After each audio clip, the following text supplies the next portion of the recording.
Hey everybody, it's Jen with The Clean Cuisine. Today we're going to be making this delicious chicken and vegetable soup. So in a big pot, I'm going to throw in all my carcass, all the bones that I have from the wings and the legs, even the giblets. If you want to throw those in, it does have nice flavor and you're going to strain it all out anyway. What you're looking at here is the drippings of my roasted chicken dish, which if you have not subscribed, please do so. This meal is incredible. It'll feed a family of 5 and it only takes 5-minute prep. So anyway, drain the drippings into a glass jar, throw it in the refrigerator or the freezer. And while that's cooling down, I'll show you what we're going to do. We're going to render the fat to the top and then use all that concentrated goodness. So for now, I'm just going to top this pot off with water until the bones are covered, just like so. And then I'm going to add in just 2 bay leaves, throw that in the top. And then I'm going to turn my heat all the way up to like a medium high to just under high. You don't want it to come to a rolling boil necessarily, but something that resembles this state. When it gets to this point, guys, just cover the lid, cover it with the lid and put it on low. I actually do this the night that I make the roasted chicken, and I leave it on low to simmer all night long. It really extracts all that flavor from the bones. It's absolutely delicious, and it's going to look like this. So now at this point, we're basically just going to strain all those bones out and stick with just the stock. So I just got myself a big bowl, and on top of that, I'll put my strainer, my colander, and then I just keep a plastic bag handy to throw all of the big pieces of the bones and stuff in. So I'll bring the pot over to the sink to make it as easy as possible. This can get messy, but if you do it a few times, you get it down. So I actually just like to first remove all the big bone pieces, and you'll see it, they just absolutely fall apart. So I'm going to put that in my plastic bag, and it just makes straining easier, so that way when you do go to strain it, the stock isn't splashing everywhere. So again, I'm just going to take all the big pieces out and kind of set those aside. And then I'm going to take the rest of the stock there and strain it over the bowl.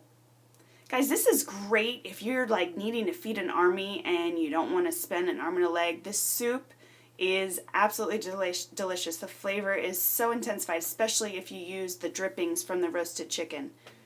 So that's all we've got left in there, and I'm just going to put that into my plastic bag.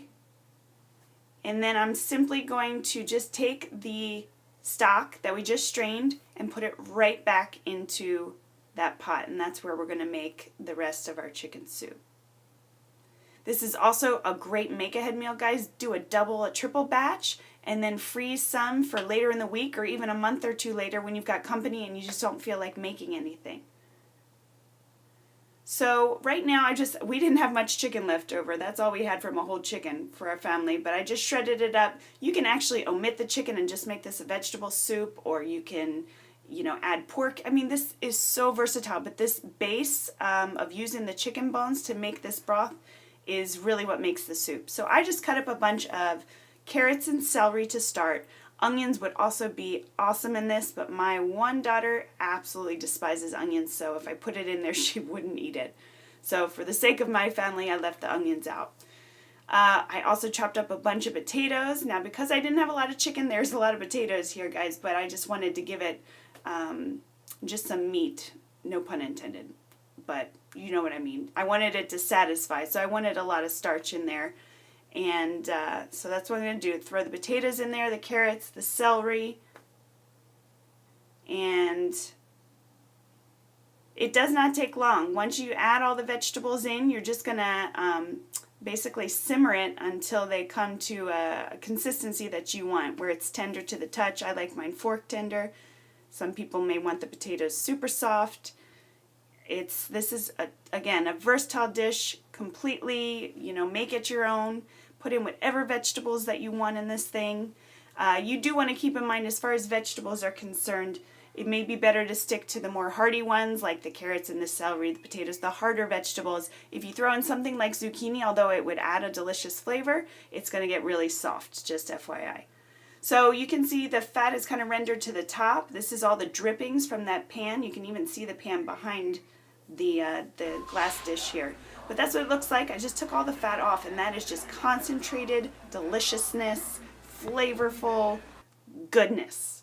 And I'm going to go ahead now and add, I ended up actually adding the whole thing. For this picture I added half, but because I made such a large pot of this, I ended up putting all of it in. So again, throw half in there if you want, mix it up.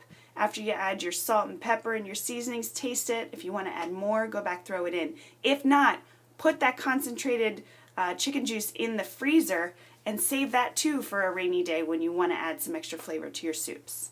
So being that this is all to taste, guys, I threw in probably about 2 teaspoons of salt. Add to your taste. Start with a half to a 1 teaspoon. Add it in there. See what you think. I also added 2 teaspoons of oregano.